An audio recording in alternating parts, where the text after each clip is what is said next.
రైతులకు ఇది ఒక ఏటీఎం, అదే పాడి పరిశ్రమ. వర్షం పడినా పడకపోయినా రైతు చేతిలో రోజు డబ్బులు ఆడేలా చేసే ఏకైక వ్యాపారం డైరీ ఫార్మింగ్. టాప్ 10 అగ్రికల్చర్ బిజినెస్లో ఇది పార్ట్ 3. పాడి పరిశ్రమ లాభదాయకంగా ఉండాలంటే ఆవులు లేదా గేదెల జాతి ఎంపిక చాలా ముఖ్యం.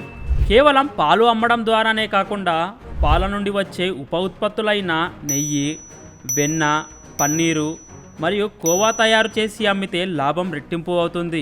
అంతేకాకుండా పశువుల ఎరువును కూడా అమ్ముకోవచ్చు. కానీ గుర్తుంచుకోండి, పాడి పరిశ్రమలో నిర్వహణ చాలా కీలకం. మేత నిర్వహణ మరియు పశువుల ఆరోగ్యంపై శ్రద్ధ తీసుకుంటే ఇది ఎప్పటికీ నష్టం రాని వ్యాపారం. మీరు ఇప్పటికే పాడి పరిశ్రమను నడుపుతున్నారా లేక కొత్తగా మొదలుపెట్టే ఆలోచనలో ఉన్నారా? కామెంట్ బాక్స్లో చెప్పండి.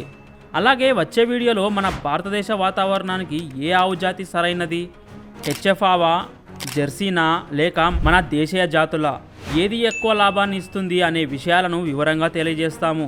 అస్సలు మిస్ అవ్వకుండా చూడండి.